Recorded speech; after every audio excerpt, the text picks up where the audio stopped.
Matumaini yangu ni kwamba umwili wa afya, mpenzi msikilizaji wa idhaa Kiswahili ya Radio Kivu, na kukaribisha kuweza kufuata taarifa ya habari kwa lugha tukufu la Kiswahili. Nikukumbushe kwamba katika habari ambazo utazisikia ni habari muhimu, habari kutoa na ripota wetu tofauti, habari za kitaifa pamoja na habari za michezo.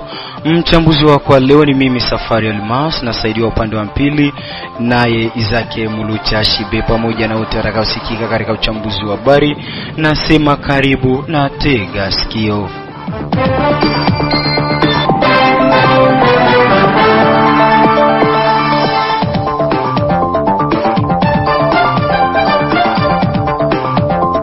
Msikilizaji, kabla kuingia kwenye undani wa uchambuzi wetu wa habari, unakuwa unapata fursa ya kuweza kufuata habari muhimu, ambako kwa leo namkaribisha Jean Ekala Jaden. Karibu Jean. Na bila shaka mwenzangu Safari Almasi, niseme asante sana kwa fursa hiyo. Leo kunako habari muhimu, tuanzie na hapa Baraka ambako mwendesha pikipiki mmoja kupata vichapo na pikipiki yake kupelekwa. Hayo ndio matokeo ya kitendo cha uvamizi kilichoripotiwa siku ya 3 ya wiki tunayo mjini Baraka ndani ya kata la Mwemezi saa 1 usiku.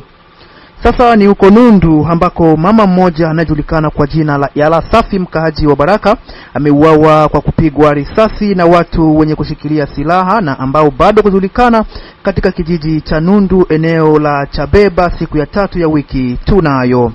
Na kwenye habari ya kitaifa, imetupiliwa mbali nalo bunge la taifa nchini Jamhuri ya Kidemokrasia ya Kongo hoja ya kutokuwa na imani naye waziri wa taifa husika na mambo ya ndani, usalama, ugatuzi na masuala ya kimila bwana Jacques Shabani. Mwenzangu Safari Alimasi, bila shaka sina la ziada. Ni kushukuru Jean Ekala Jaden kwa habari yako muhimu.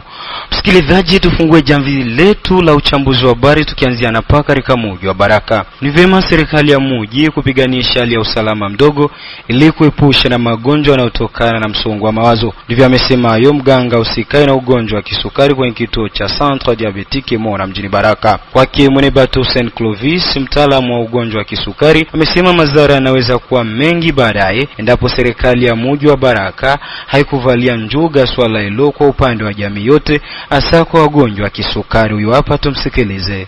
Kwa sasa tena tunaingia hali ambayo haiko mzuri, kwa sababu inaleta tena stress yenye tungali tunatoka hamu. Tulikuwa tunawaza kwamba gisi amani inaanza ende najiboresha, tutazidi kukua vile, na ile ni madhara makubwa sana, kwa sababu wakati watu wanakuwa wakisikia milio ya masasi hapa na pale na kusikia kwamba watu wanakuwa walengwa, ile inafanya kila mtu kuogopa, hasa zaidi kwa wagonjwa wa kisukari kuishi wakijiogopa, na ile inasababisha kupandisha tena kwa kina magonjwa ya pressure pamoja na magonjwa ya kisukari. Magonjwa haya ambayo ni magonjwa sugu, ni magonjwa ambayo yanaomba watu wawe wanatulia, wawe na amani, na wao wakisikiliza kwamba mambo yote yanaendelea kuwa safi na salama kwa kila wakati. Unajua ndugu mtangazaji, tatizo ni kwamba wakati risasi inapolia, hata kama uko naona mwenyeko na ipiga, inapolia inakuwa na sauti ya shindo na inaogopesha kila mtu, kiasi ya kwamba hakuna jambo ambalo mtu anaweza akafanya la kusema heti asishtuke. Hapana, kila yule anaye moyo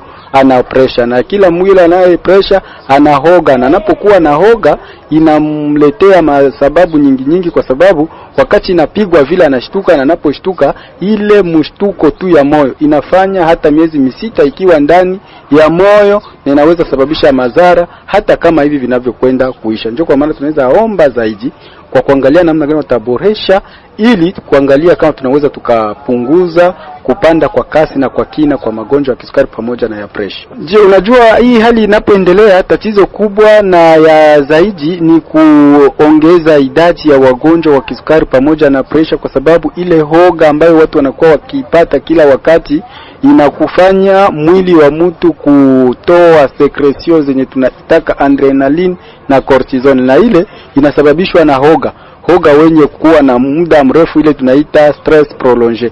Stress prolongé iko na probleme ngumu na nzito sana kwa mwanadamu yoyote yule, hata hawe na cheo gani, inaweza leta madhara, na iko na madhara yake kulingana na ukosefu wa usalama ambao unaendelea kujizusha ndani la jiji la Baraka kwa sasa. Ujumbe wangu wa mwisho ni kwa wale ambao wanao vitengo vinavyohusika na usalama ndani ya jiji la Baraka, ni kusema kwamba ni kuangalia namna gani wanaweza wakaboresha na kupunguza milio ya masasi sio kuwa na maana ndani ya tarafa la Fizi, pia jiji la Baraka. Vile vile na kwa watu nao kutokuchukulia zaidi jambo linalotokana na ile ambayo tunaita masasi ama vinginevyo, kuangalia nini unaweza ukajichunga navyo. Na tukiwa tu katika mji wa Baraka ni kwamba mwendesha pikipiki mmoja kupata vichapo na pikipiki yake kupelekwa. Hao ndio matokeo ya kitendo cha uvamizi kilichoripotiwa siku ya 3 ya wiki tunao mjini Baraka ndani ya kata la Mwemezi saa 1 usiku. Katika mazungumzo naye mwendesha pikipiki huyo Mwanga wa Kirendo hicho amesema ilikuwa katika kazi yake kama kawaida ndipo alipata abiria kupelekwa maeneo ya Tamajor. Ghafla walipofika sehemu hiyo watu wengine wenye silaha walijitokeza ambayo ilipelekea kwanza kupata vichapo na pikipiki yake kupelekwa. Mwanga huyo anaonyesha hapa namna tukio lilivyokuwa. Nilikuwa naanza kurudia, niko toka kwa Kolo, niko narudia pita njia chini kumeri. Kufika pale kwa Renzo nakutana na mmoja hivi soda, alikuwa anavaa civil tu, nguo ya civil. Anaongea Lingala, nipeleke wapi? Kukaa. Nikamuuliza, "Kaya wapi?" "Ya kule kwa Matongo ama hii hapa?" Akasema Mlingala, hawa. Nikaona pale kwa Renzo na pale ni karibu na mubeba. Sikuenda tu kufika pale kukaa ile pale kwa hiyo anatia madepo ya mavunga pale kulikuwa kando wa Ibu. Akanambia tu droit. Tukanyorosha. Kufika pale kule karibu na masomo kwa ndola Grace ile. Akanambia tunawaka njia kupanda Mlingala, tukapanda. Fika kule mbele wafika vile matanki kuna kingine kanjia kuingia ndo upite mkakama ni kikanisa kile. Kufika pale sasa simama hapa, nikasimama. Yeye kushuka kumoto na kwa sana naangalia mwenzangu aingize mpora mfuko anipatie hela. Kuja kuangalia pembeni yangu mle kanisa natoka watu wawili wa soda. Wako na arme. Wamevaa teni zao za waibu hizi. Nikasema hii ni politike. Nikataka kusema ni gisi ya mtu anajitetea pale. Nataka kukamata direction hivi sawa. Wao contact. Wao kwenye mimi kanikokota ushuka kwa moto nini, nikashuka kwanza kwa sawa kaniingiza wapi mle mnani mkibile kanisa hivi. Kaza kukutana nao mpaka nilivua nguo, nilibakia sina tena nguo. Kukutana nao na watu kwa wejala kabisa kule juu kule mbarabara. Nikasema hata mtanda jikimbilia kwa watu. Tunakutana na nikokota mimi na mkoko. Basi tulifikia mpaka kwa wale watu. Niliogopa kutokujulikana pale, kuona tu watu vile kuna kuniachililia. Na kapita narudia kwa moto wakaenda. Ndio mpaka hivi hatujapata taswite ya moto kwenye iko mpaka hivi. Iko wazalendo ni hapana. Na hivi sasa kama ulivyojuzwa kwenye habari muhimu Konundu ni kwamba mama mmoja aliyejulikana kwa jina la Yala Safi mkaji wa Baraka ameuawa kwa kupigwa risasi na watu wenye kushikilia silaha ambao bado kujulikana katika kijiji cha Nundu eneo la Chaboba siku ya 3 ya wiki tunayo. Kwake Samia Mimu Kortikol, kiongozi makamu wa shirika la raia tarafani Fizi, amelaani vikali kitendo hicho kwa akiomba sheria kufanya kazi yake ya kusaka walifu hao. Samia Mimu anaeleza mengi kuhusu taarifa hiyo. Mama kwa majina ya Lasifa mkaaji wa jiji la Baraka na ambaye alipatikana hapa Chaboba Nundu mu groupement ya Babungwe Nord sekta ya Tanganyika ndani ya tarafa la Fizi wa kuja kurendre visite wanamemba wa jamaa yake ambao walipatwa na msiba. Ghafla alikuwa vitime, alikwenda kupigwa masasi na watu wenye kushikilia silaha siku ya 3 mwendo wa saa 1 za usiku. Sisi kama vile shirika la raia tarafani Fizi tunalaani kitendo hiki na tunaomba wakuu viongozi wa serikali kufanya mankete kusudi ya wale waliohusika kwa karibu na kwa mbali wakamatwe na wajibishwe kwa mujibu wa sheria. Fahamike kwamba kuna moja baadhi ya wale ambao walifanya kitendo kile alikwenda kushikwa. Tunaomba sheria ifanye kazi. Na huko tarafani Fizi ni kwamba vuguvugu machozi ya raia tarafani Fizi imeomba kwa serikali ya Kinshasa kulipa walimu mishahara yao, hasa wale wanaolipwa na shirika la Caritas katika jimbo la kielimu la Kivu Kusini ya pili, hususan wale wa tarafa Fizi. Bwana Ngali Sanganino Bwangyo ni coordinator wa vuguvugu machozi ya raia tarafani Fizi amesema kuwa ni kitu cha mshangao kuona walimu wanasherehekea sikukuu yao huku wakiwa na huzuni moyoni wa kukosa mishahara yao. Hivyo ni vyema serikali kuu ya Kinshasa kuingilia kwa haraka aliyo. twatoa mshangao wetu sana kwa kuhusiana na celebration ya journée de l'enseignement ya tariki 13 za mwezi wa 4 mwaka huu. Tunao mwetandi yote territorial national ya nchi yetu ya Kongo. Hiyo ni vitu ambavyo vinatushangaza sana, kwa sababu wakati mtu akifanya celebration inabidi mtu afanye celebration ya journée yake, hakikishe anapata haki yake ile. Lakini tulipofuatilia sana, ndugu mtangazaji, kwenye sekta ya enseignement mu niveau ya territoire ya Fizi, mpaka kwa sasa kuko walimu ambapo hawajalipwa mishahara yao. Ni walimu wale ambao wanalipiwa na banki ile ambao inaosumbua sana walimu, ambapo tunaita banki la Caritas. Sasa kwa sasa mpaka hivi walimu walifanya ile celebration na shingo upande sana, kwa sababu ni ukweli wana haki ya kudai mishahara yao ya miezi 2, mwezi wa 3 na mwezi wa 4. Mpaka kwa sasa hawayalipiwa mishahara yao. Tunaomba kwa autorite kompetente wajikaze sana kwa haraka, waangalie kama walimu wanaweza pata mishahara yao bila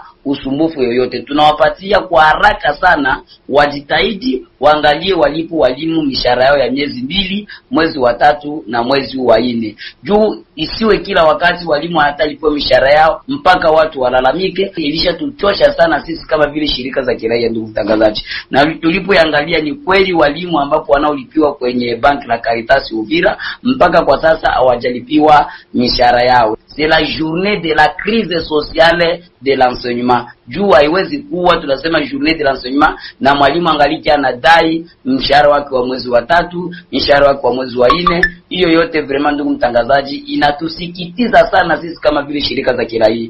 Vraiment, na mwalimu ana haja ya kupata haki yake, ilishakuwa haki ya mwalimu.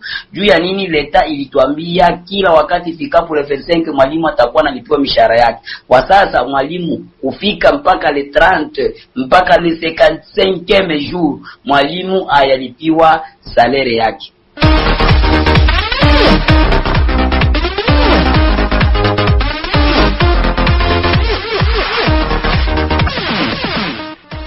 Na hivi sasa kama unavyosikia kipenga kinalia kutoka upande wa pili, ni muda mzuri wa kuweza kufuata habari za michezo, ambako namkaribisha Mari Makelelo. Karibu Mari. Na barabara kabisa mwenzangu Safari Alimasidilwe. Leo katika habari za michezo mgongoni navalia namba 11 yake mchezaji kutoka Brazil na klabu ya Arsenal ambaye ni Gabriel Martinelli. Katika habari za michezo tuanzie na habari za hapa katika nchi ya DRC ni kwamba michuano ya play-off katika michuano ya ligi kuu hapa nchini Jamhuri ya Kidemokrasia ya Kongo maarufu Linafoot iliweza kutimua vumbi mchana wa siku ya 4 ya wiki tunayo, ambako mechi iliweza kupigwa katika uwanja wa Kibasa Maliba ni kati ya FC Saint-Eloi Lupopo dhidi ya Les Aigles du Congo ya Kinshasa, lakini mtanange huo umetamatika kwa timu zote mbili kuweza kutoka sare ya kufungana bao 1-1. Katika mtanange huu ni klabu ya FC Les Aigles du Congo ndio ambao walitangulia kuzifumania nyavu za klabu ya Saint-Eloi Lupopo kabla ya Saint-Eloi Lupopo nyumbani Lubumbashi kuweza kusema kuwa hatukubali na kuweza kurudisha bao hilo na mtanange kutamatika kwa sare ya 1-1. Lakini mchana wa siku ya 5 tariki mosi Juni 2026 kutapigwa mechi mbili. Majira saa 7 kamili vijana wa CS Don Bosco watawakaribisha vijana wa AS Manyema Inyo ya Kindu na vijana wa Tupu Isama Zembe katika uwanja wa Kamalondo. Majira ya saa 9 kamili watakuwa vikali zidi ya AS Vin Club kutoka Kinshasa. Tubaki na habari za hapa DRC. Safari Alimasidilwe ni kwamba ni rasmi sasa kikosi cha timu ya taifa ya Jamhuri ya Kidemokrasia ya Kongo maarufu Leopard kitakacho pambana kwenye michuano ya kombe la dunia kitaanza kukutana ifikapo tariki 26 Mei 2026 katika nchi ya Ubelgiji barani Ulaya. Orodha ya awali ya wachezaji 45 watakaoitwa na kocha Mfaransa Sebastien Desabre itawekwa hadharani na kupelekwa kunako shirikisho la soka duniani FIFA ifikapo tariki 2 hadi tariki 5 Mei kabla ya kikosi rasmi kuwasilishwa FIFA tariki 11 mwezi Mei 2026. Na kwingineko katika bara la Afrika ni kwamba wajumbe kutoka nchi wanachama 54 ndani ya shirikisho la mpira wa miguu barani Afrika CAF wamekubaliana kupitisha jina la Gianni Infantino kwenye nafasi ya uraisi wa shirikisho la mpira wa miguu duniani FIFA kwa kipindi kingine tena. Kupitia taarifa yao iliyotolewa tariki 30 Aprili 2026, wajumbe hao wote Kwa pamoja wamekubaliana kumuunga mkono Gianni Infantino kwa kipindi kingine kitakachoanza mwaka 2027 hadi mwaka 2031.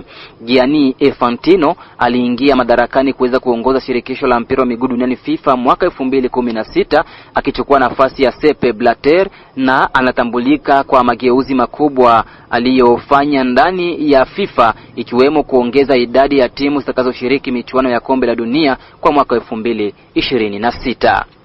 Tumalizie na habari zisemazo kuwa kisha klabu ya Arsenal kutoka sare ya kufungana bao 1-1 dhidi ya klabu Atletico Madrid ya Uhispania kwenye hatua ya awali ya nusu finali ya michuano ya ligi ya mabingwa Ulaya, hatimaye klabu hiyo hapo nchini Uingereza inayoongozwa na kocha Mikel Arteta ndiyo klabu pekee ambayo haijapoteza mechi hata moja kunako michuano hiyo msimu huu.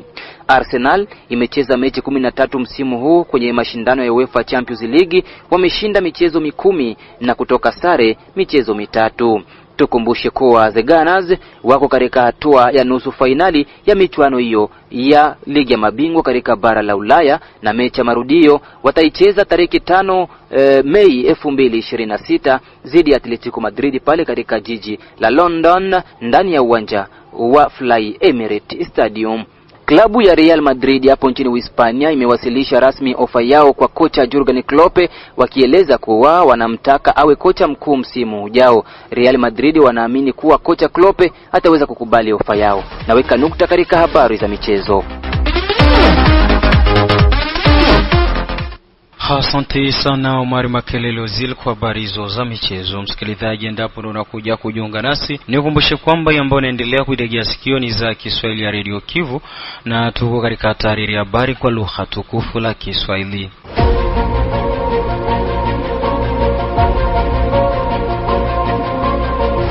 Ukitaka kutengenezesha vyombo vya kielektronic na kununua vifaa vyake vya akiba ima pièce de rechange, jibu lako ni kampuni ya BBC Elia Baraka Aibaz. Na hivi sasa tupindukie huko Moba, ambako mbunge wa jimbo la Tanganyika Bwana Kasungu Nduba Papi Drogba ametoa msaada wa saluji masumenti kwenye shule la msingi Furaha Yetu katika tarafa Moba jimboni Tanganyika. Mingi zaidi na Isidore Kashulwe kutoka Moba. Shule la msingi de Furaha Yetu mjini Kirungu imepokea mifuko ya saluji kutoka kwa mbunge wa mkoa Kasungu Nduba Papi Drogba. Mifuko imetolewa siku ya Jumatano Aprili 29 papo hapo mbele ya walimu, viongozi wa kamati la wazazi na wanafunzi. Katika usemo wake wakati akitoa mifuko ya saluji, Kasungu Nduba Papi Drogba amesema, nasikia furaha sana gisi mimi nimekuta. Nilisema na mie nilipitaka mwanafunzi Samuel, si ndio vile? Ndio.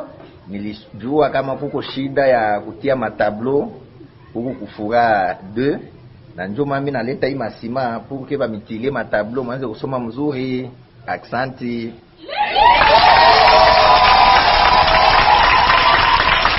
Walimu na wasimamizi wa kamati ya wazazi upande wao wamesema kupongeza jambo hilo kufanywa na mbunge wa mkoa. Kwa jina ya wazazi wote, mimi kama vile msimamizi wa wazazi ninatoa shukrani kwenu baba mbunge Papi Drogba. Nasemaka kidole kimoja hakitaweza kuogota chai. Tuko mkipindi cha nguvu, lakini mnatukimbilia kulingana matatizo yetu tuko nayo. Tulianza kidogo jinsi mnaona kibatima kile pale. Na waza nguvu yetu ilikuwa kwanza pale. Lakini tunashukuru pamoja na ile mliwahi kutufikiria hapo na sisi mkaona hapana pale peo banaanzia na pale peo banakuamia banasimamia. Mimi nibasaidie hapo. Vraiment tunatoa shukrani yetu na Mungu anibariki anisaidie kwa ile moyo mko nayo. Tunatoa shukrani kwa baba depute wetu Kasungu Nduba Papi kwa kuweza kutusaidia kama vile alivyosema, kama tuna lazima ya kupata nini tablo. Anatusaidia saki ina ya sima kwa tablo yetu iwe sawa wakati watakapotengeneza na tutakapofundisha maandiko yapate kuonekana vizuri. Wazazi walijitahidi pia na sisi walimu kwa mchango kidogo tuliendelea vile kwa kufikiria mwile nivo ile tunaita batima kuvagilia kipupa. Shaka wahi kumwendea kunyumba namna upata msaada. Tungali tunangojea kwa kuwa tumalizishe kazi yetu ya majengo kwa kuwa tuna na nguvu tena. Pia mbunge wa mkoa amepita kuchunguza darasa ya shule ili kujihusisha na namna wanavyokaa wanafunzi wakati wa kusoma. Nikiripoti tukamaba Dorka shule Rodo Kivu. Na kwenye habari za kitaifa ni kwamba imetupiliwa mbali na bunge la taifa nchini Jamhuri ya Kidemokrasia ya Kongo hoja ya kutokuwa na imani na waziri wa taifa husika na mambo ya ndani, usalama, ugatuzi na masuala ya kimila Jacques Meshabani Luko. Mengi zaidi na Bukur Santine Aldama. Katika mjadala kuhusu kupokelewa kwa hoja hiyo katika bunge la taifa, mbunge Gary Sakata alikosoa vikali hoja hiyo kwa upande wa utaratibu, akitaka ikataliwe moja kwa moja. Kwa mujibu wake, sahini zilizokusanywa zilipatikana kwa njia ya udanganyifu na hoja hiyo ina mapungufu makubwa ya kisheria, ikiwa ni majina mengi ya uongo miongoni mwa waliotia sahini. Ili kuunga mkono hoja yake, alitoa mifano halisi ya makosa katika orodha ya majina: imani badala ya amani, pua badala ya pua. Hoja hii inapaswa kutangazwa kuwa haikubaliki, ni udanganyifu ulio wazi. Alihitimisha akitoa hivyo hoja ya kitaratibu kwa upande wa wengi walioko madarakani ili kuzuia mchakato huo kabla hata ya kufikia kupigwa kura kuhusu kiini chake. Upande mwingine, katibu wa kudumu wa Umoja wa Taifa wa muungano wa kisiasa Andre Mbata alizungumza siku ya Jumatano tarehe 29 Aprili mwaka huu kufuatia uamuzi wa bunge la taifa kukataa hoja ya kutokuwa na imani iliyomlenga naibu waziri mkuu wa mambo ya ndani Jacques Meshabani. Alisifu ahadi zilizotolewa kwa hiari na wabunge za kutokupiga kura ya kumuondoa kiongozi huyo wa serikali. Mbata anaamini kuwa katika swala hili, hata kama mpango huo uliungwa mkono na idadi kubwa ya wabunge wa upande wa wengi bungeni, hakuna mshindi wala mshindwa. Kwa mtazamo wake, kilichoshinda ni demokrasia. Katika mchakato huu, hakukukuwa na washindi wala walioshindwa. Badala yake ni wananchi wetu, demokrasia, utawala wa sheria na umoja tukufu wa kitaifa ndivyo vimeshinda, alisema. Wakati wa mjadala kuhusu kupokelewa kwa hoja hiyo ya kutokuwa na imani katika bunge la taifa, mbunge wa taifa Gary Sakata alikosoa vikali kwa upande wa utaratibu, akitaka itupiliwe mbali kabisa. Kwa mujibu wake, sahihi zilizokusanywa zilipatikana kwa njia ya udanganyifu na hoja hiyo ilikuwa na mapungufu makubwa ya kisheria, ikiwa na majina mengi ya uongo miongoni mwa waliotia sahini. Ili kuunga mkono hoja yake, alitoa mifano halisi ya makosa katika orodha ya majina: imani badala ya amani, pua badala ya pua. Hoja hii inapaswa kutangazwa kuwa haikubaliki, ni udanganyifu ulio wazi. Asante Bibu Konstantine Aldama kwa habari hizo za kiraifa. Msikilizaji, tukamilisha uchambuzi wa habari na huko Burundi ambako Rais wa Burundi Evariste Ndayishimiye amefanya mabadiliko madogo katika serikali yake kwa kuteua mawaziri wapya katika wizara kadhaa muhimu. Mabadiliko hayo yanajiri wiki chache baada ya Rais Ndayishimiye kufanya mabadiliko mengine katika sekta ya jeshi. Ndani wa taarifa hii na Ibukuru Elias Daniel kutoka Burundi.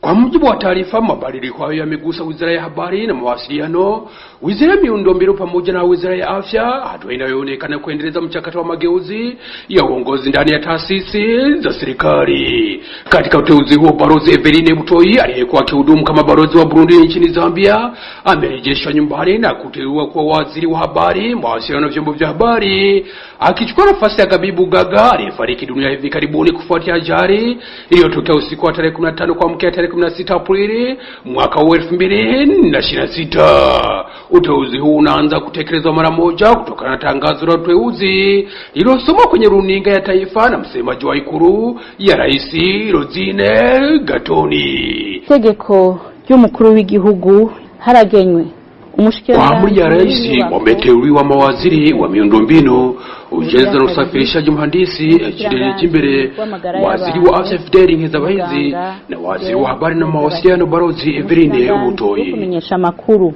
n'ibinyamakuru Ambassadeur Eveline Butoi. Aidha, katika wizara ya miundombinu, ujenzi, usafirishaji na watu na mizigo pamoja na vifaa, mhandisi Ejide Kimbere ameteuliwa kwa waziri mpya akichukua nafasi ya Damien Nkuru ambaye alikuwa ameteuliwa mapema mwaka huu. Kwa upande wa wizara ya afya, Daktari Fideli Nkezabahizi ameteuliwa kushika wadhifa huo akimrithi Ridwine Baradahana, ambapo kabla ya uteuzi huo Nkezabahizi alikuwa akiongoza mradi wa kitaifa unaohusiana na lishe pamoja na afya bora.